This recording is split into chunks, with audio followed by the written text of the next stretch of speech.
Good afternoon. I'm here with Chief McNeil, Orange Township Fire Department. My name is Adam Eisen, firefighter here at the Orange Township Fire Department. What we're going to do today is kind of discuss some things about community sustainability and resiliency. The two prompts we have utilized were some civil unrest at our nationwide building and then at campus level, the Columbus State building just to the north of us. Nationwide building is on fire.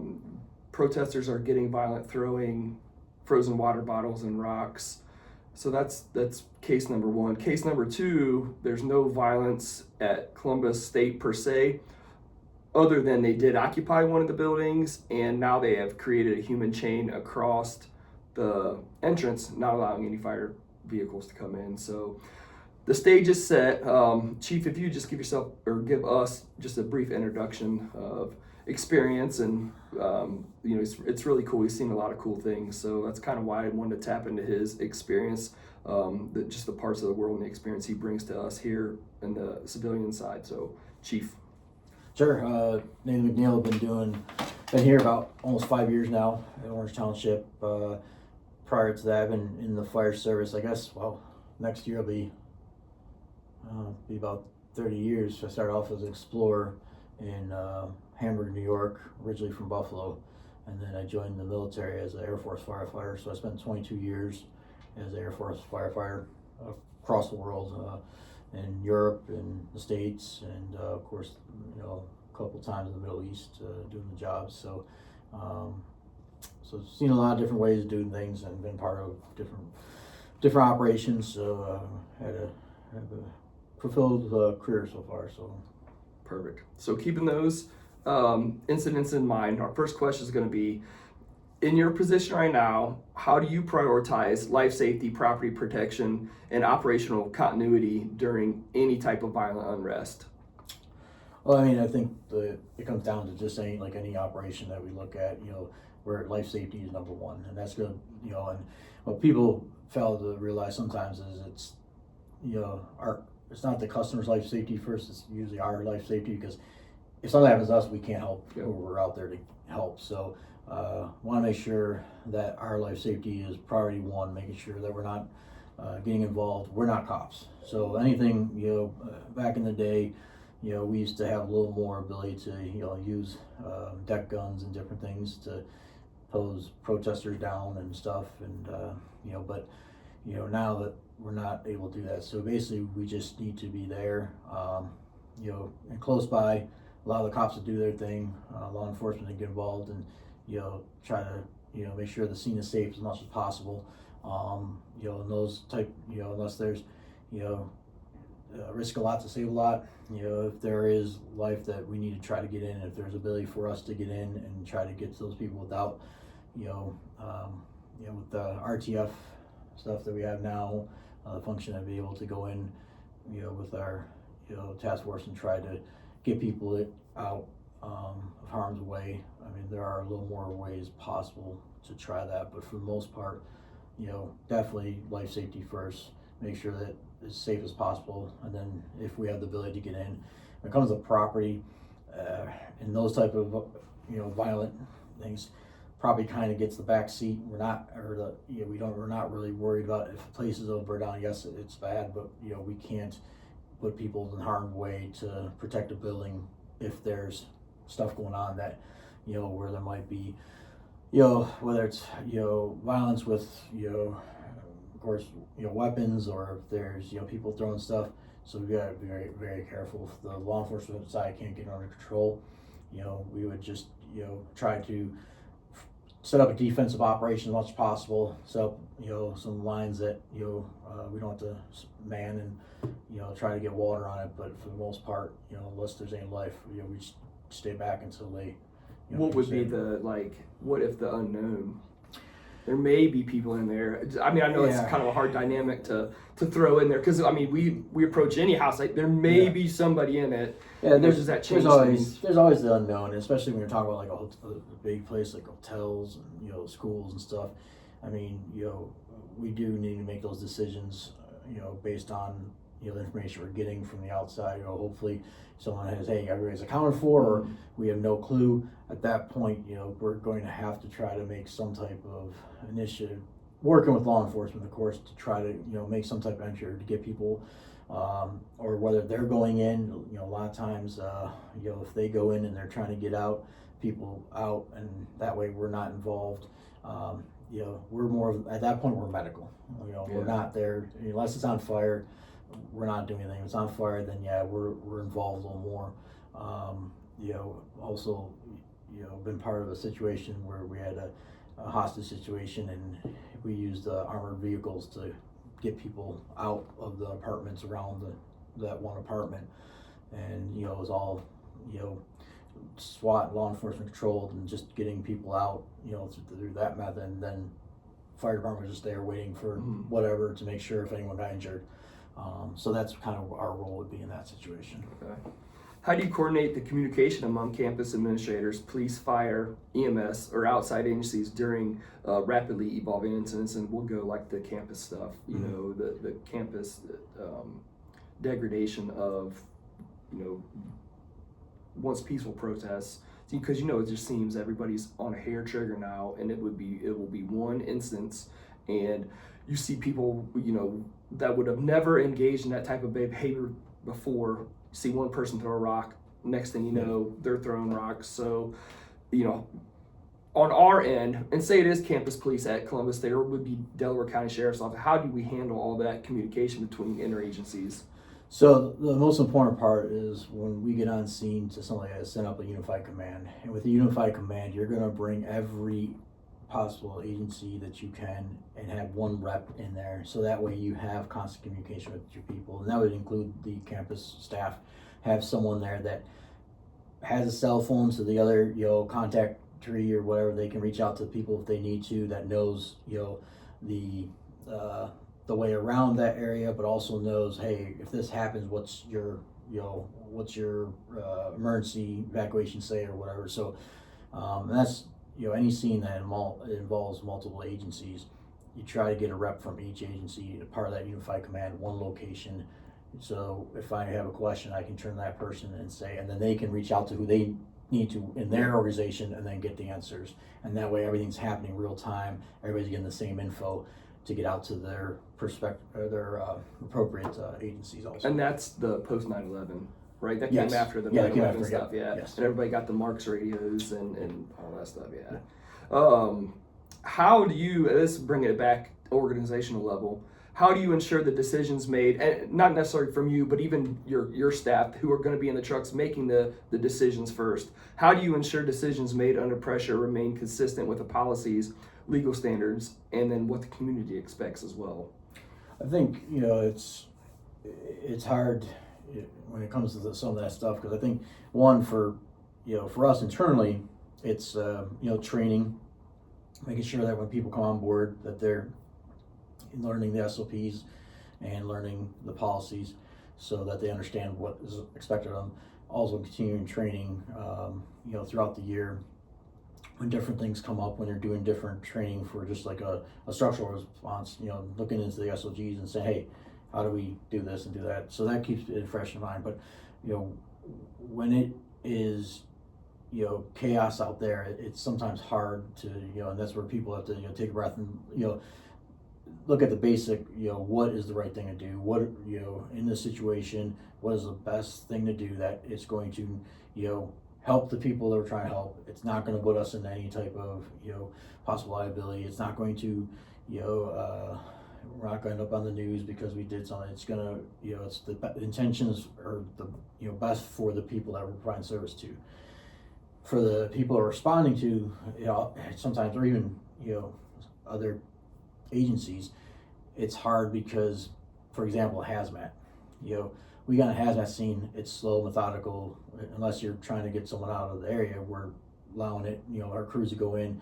Well, other people don't know that. They want it fixed right then, right now, where hazmats don't happen that way. So with those type two, the expectation is trying to communicate to them is, hey, we understand that you expect this fixed right now, but it doesn't happen that way, and here's why. Right. So a lot of that communication comes from your command level, your PO or PIOs and making sure that they're getting information out through social media. They're saying, hey, this is where we're at, this is what's going on, and keeping people updated, because if people aren't hearing information, they're going to make up their own what's going on. So I think And that's social media. important. Yeah. So this will be responding to human barricades and occupations of buildings. So we'll shift north.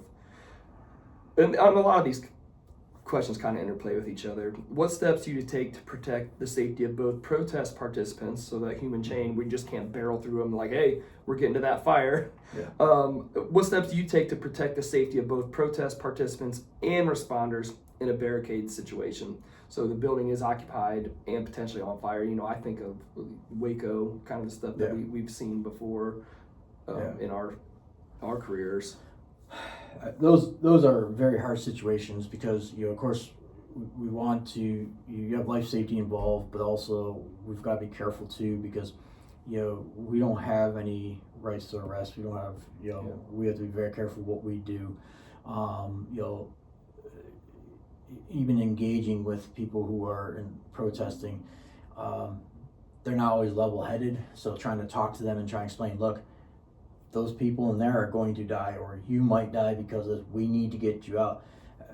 Sometimes their cause is more important than what reality is. So for that, we really have to lean on law enforcement, and we cannot, unfortunately, there's things that we can't do. I mean, we can try to best of our capability to protect them, everything as close, try to get in different, but at the end of the day, if they don't, that's where we have to really lean on law enforcement to get people out to do what they need to do, because we have to be very careful how far we're willing to put our own people at risk.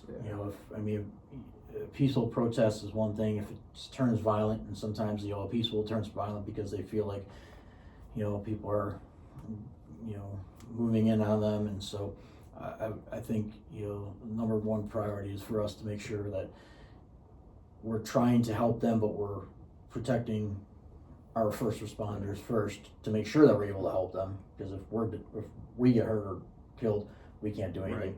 But two, trying to find every avenue that we could possibly help them, and working with the other authorities that have the ability to forcibly remove people or do things. So and once, if they're able to, then we can make progress or stuff. Yeah. So it really falls on, it's really working hand in hand with the other agencies out there. That's kind of what I alluded to in one of the assignments. Like, look, whatever you're blocking, I get it, but that building's on fire, and what may or may not happen in that building is about to shift the focus from what you guys are probably wanting to accomplish, and it's not going to help. Yeah. So you have to. This isn't what you want to do. This isn't the road you want to go down, and just hope it works. And if it does, it does. If not, whatever. Yeah, it's a hard, when you don't, we're used to controlling chaos. That's our job. Yeah. We try to control chaos, and sometimes that kind of type of chaos you can't control, and you can only control what you can control. Yeah. And it makes it very hard when you have people who are doing things that they don't realize. They're seeing through their lens of what they think they're doing, and they're not seeing the larger effect it's going to have on other people and possibly lose lives, because in their mind they're just doing what they think is going to get their word out to the about whatever they think, and and it's a shame, because people do get injured and hurt, and for the most part, a lot of those people it doesn't bother them, because they were there to do something. Yeah. And I assume the only time you'd want us to go hands-on would be just in self-defense type. Like, you wouldn't want us to go physically try to remove a barrier. We're getting in there no matter what. Yeah, we're not trained in that. We don't have the the backing of if we go and throw some start throwing people around out of the way. We don't have that. That's law enforcement's job. So the only time that we would ever engage in anything is true self-defense, and it would be not to continue. If something happens, to get to a safe point and then get law enforcement and let them handle it. Not to continue to plow through people or whatever it is. Just as we said in the military, get off the X, get out of the situation, do what you need to do to get out, and then walk away and get law enforcement and let them handle it, because that's something we're not trained for. It's something that when it comes to to the end of it, we don't have the proper authority to do that stuff. Yeah. So it could put us into a legal predicament. So this is going to our emergency response. What kind of interagency agreements or joint response protocols do we have with our agency partners? DCSO, Columbus Police, just anything that would be we could fall back on and say we reacted in this way because here are our policies. Yeah. So we have a bunch of mutual aid agreements with other departments, and then of course with Delaware Sheriff's Office, they're our main response. We also have Columbus, and we'll use the, fortunately it wasn't a true incident at the school. The school shooter, yeah. Active shooter. Yeah, we had an active shooter, a swatting call. Yeah, so we had Powell, Delaware Sheriffs, we had Columbus, we had so many different law enforcement agencies on scene, and that's because we have those set up where, where we're at is a great location for mutual aid. We don't have to wait. It's pretty much, for those stuff, it's automatic aid for that type of stuff. But, some places where you're waiting an hour to get someone else to come in and help you. So we're fortunate to we can have everything in our area pretty quick. Yeah. So having those established, trying to train with them, which, the past year they've been working on the RTF stuff with Delaware Sheriffs, and they did a year. They trained they did 4 classes this year, I think it was, and The trainer stuff. So, and then going into next year, more. So, we're trying to work a lot with those agencies. Columbus is a little hard because they're their own entity, so it's ecosystem, yeah. a little hard to work with them. But we did get the Hazmat 4 came out when we did our train incident scenario. So we got to work with them a little bit. So biggest thing is having those mutual aid agreements, and then also trying to find time to train with those agencies, so that way you kind of know what's going on and what to expect. We did have I think it's been within you were here, the active shooter on 71. Were you here for that? Yeah. Or was that right before you happened? No, yeah, I was out there because I responded out to we were on Polaris. Yeah, we had the mall active shooter. Yeah, And then we had the highway active shooter that Yep. cop shot, and then our unit transported. Yep. Yeah, 3 unit transported. Yep. So Yeah, because I was out there actually. that's pretty wild.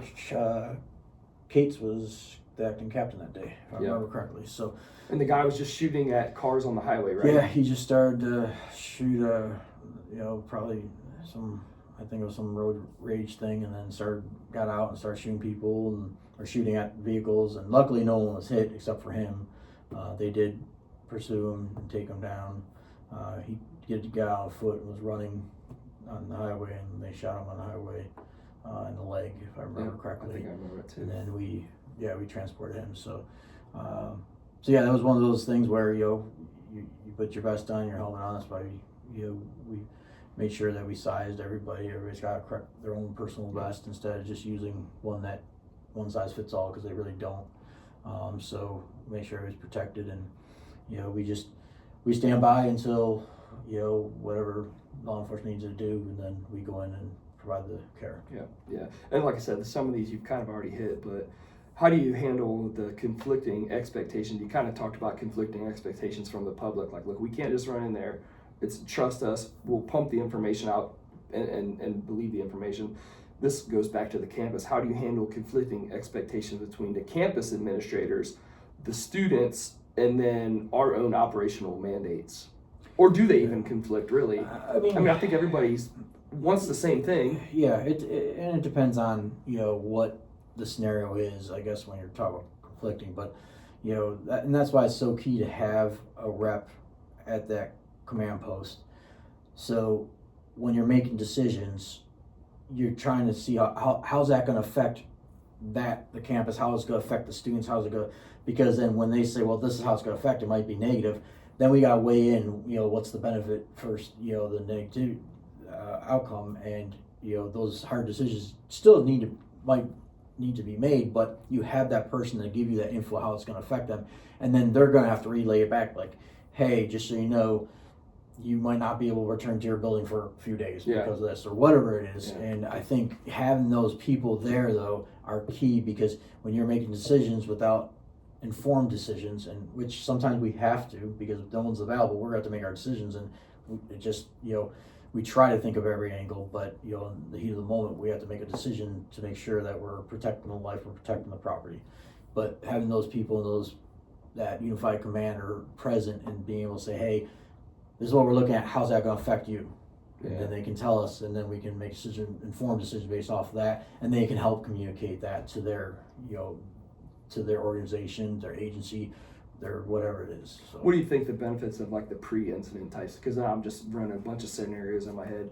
I don't know how populated the Delaware campus of Columbus Day is, but I know how populated all 3 high schools are in here. So if you have these stakeholder meetings that you can even address these things, like, look, if something ever were to get violent and we can't get in there safe and your building is on fire, it will burn down. Just so you guys know that. And it's we're just being transparent. We're being real. So if it ever comes to that, who is it? Rafe, the school administrator, or whatever, Mark Rafe, or was that the old one? If it ever came to that, he could be like, Chief, it's violent. You can't get in there. Remember when we talked a year ago at that one meeting? It's gonna burn down, and we'll deal. Or is that not realistic? We don't do that as much. More or less, our yearly inspections, when we go out there and our fire prevention crew goes out and inspects they're finding things that are safe. They're finding things that might be, like, for example, they were going to put the bollards to prevent vehicles from going, hit the building. They were going too close to where, if there was a mass exit, meaning they're trying to run out, there was going to be they were trampled, because they were going to run out, and there was going to be bollards there that were going to stop them, and it was going to cause it was going to defeat the purpose of them being able to get out. So we had them move it, a couple more feet out to allow a better discharge out those doors. So those are things that, I think every year that we're kind of working and making sure that there's stuff like that that's not going to prevent if something should happen. We do exercise once in a while. They did a unification exercise where, hey, there's I think the scenario was, I can't remember if it was a shooter or what it was. It was a couple years back, and they met at a church. And is that through the EMA? Yeah, they went through the process. There's a director of the schools that handles all the security. Actually, he was there's a guy. He was a prior FBI, but he just stepped down. Someone else has taken the position. So we talked a few times about different things with the schools, especially after that swatting incident and stuff. So. But I mean, when we do pre-incident planning, when we go out there to schools and do walk around and get familiar with things, I mean, that's all stuff that you gotta be thinking about. Is if something happens, what would be and then try to get if there's something that we know that there's a safety concern that, hey, this is going to present an issue if something like this should happen, and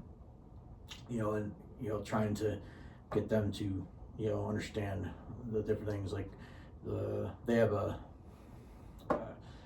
it's basically a safe room. One of the schools, elementary schools, they have a door where a room where some of their kids who have some disabilities and some of them are become violent. They put them in this room, and basically they're locked in there. And then our thing was like, because when they were telling us that how they're doing it, we're like, well, wait, what happens if there's a fire? I mean, how do you get them? So they have certain procedures now that they have to do to make sure that if something happens, the kids just not left in there. Right. So that they're able to get the person out there. So those are things that through our inspections that we're able to look at. Great. We're coming up against it, so just a couple of the finishing questions. I kind of want to tap into your overseas experience, like we talked about. Became a firefighter, Air Force fighter. I was Air Force firefighter too. We were actually about a month apart, and I went to boot camp in fall of '98, and then went right to the academy by November-ish probably of '98. 98? Yeah, would have been '98. I was December '98. So about a month apart, yeah. But never knew each other. But you have seen a lot of things overseas on multiple deployments.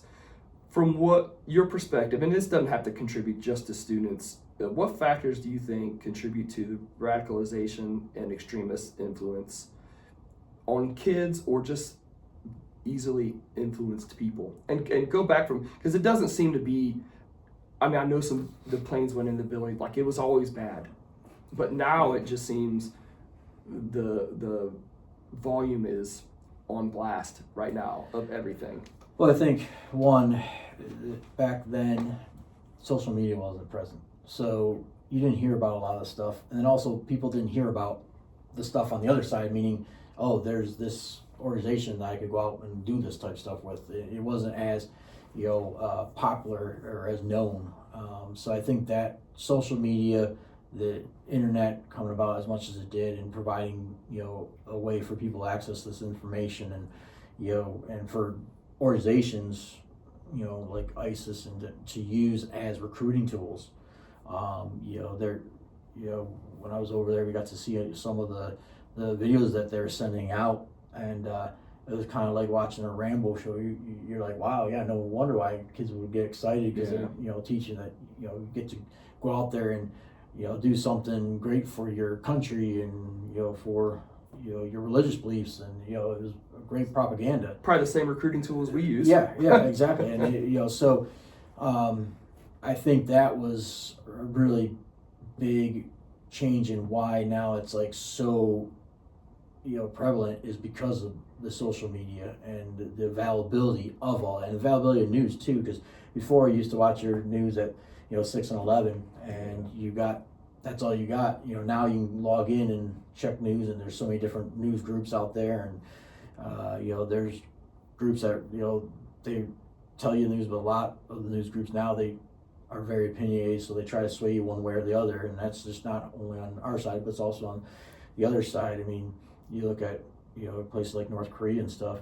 The only information they get is what the dictator wants them to hear, so they don't know anything but what they hear from them. So I think that's probably what influenced the rise of recruitment into these organizations, and then things that there's always when it's bred into people to hate people, and to have that so that's always been there from the beginning of time, that hate, and extremism to a certain extent. It just was harder for you to really for them to reach out and touch someone, because but as technology develops and continues to develop, that's where it allows easier access for people to do things, and recruit people, and also deploy different things. I know a friend of mine who was into the intel side of it. The biggest concern, he said, were not weapons or anything. It was all technological stuff. Yeah. He said the things that are happening we don't even know about in the background, between countries, and things that they're trying to get into our computer systems, and all this stuff, and all the infrastructure stuff. All that. It's that he's like, I'm not concerned about the normal platform. I'm more concerned about the cyber platform that is going to happen in the future, and I think that's where the technology and all that stuff is taken to us today. Is of course we're seeing right now attacks here and there happening. Yep. I had one in Syria. We had one in Australia. So there's still happening, but I think also that there's a lot more attacks that are happening that are going to be based on cyber stuff that is going to affect the infrastructure of communities and stuff. So it's but I do believe that it really took off when you started to notice the growing of the internet, the social media platforms, and all these different. Just really people looking for a place to belong. Yeah, and there they find one. And that's it. I mean, everybody wants to belong to something, and some of the people who feel that they're outsiders, and they and they find these communities that think the same as them, and they start becoming part of them. And some of it could be just a simple, look at the gangs, especially in the 80s and stuff. Across Los Angeles and all those, when you were raised a certain way, you didn't feel like you had a family, and then all of a sudden these people would take you in and treat you like family, and they raise you up and, you know, to think like them. And, you know, at the time you might not be doing anything, you know, wrong, you know, illegal or hurting anybody, but at some point, you know, when you have the people now who are now your family and you Right. trust say, hey, you need to go take this person out, okay, because you think it's right. And that's what these groups do a lot, is they find these people and they make them feel part of it, and then they, you know, promise them all these, you know, great things that they're going to experience because of this life Yeah. and, you know, this grouping, and then that's where. Next thing you know, they're willing to become martyrs. Yeah. I'll do it. Yep. Yep. Yeah. Well, thank you so much for this Tuesday. Allow me to come in here. You definitely bring a lot of diversity, a lot of experience to this position. And again, I'll go back to the beginning. That's one reason why I didn't want to just go to our EMA director, or even though they probably have the technical, you know, here is what we do because of page 17.5. I wanted to go real world. Hey, I know some things are said, but how are they done? And then, you know, just tap into that. So thank you. Appreciate it. No problem.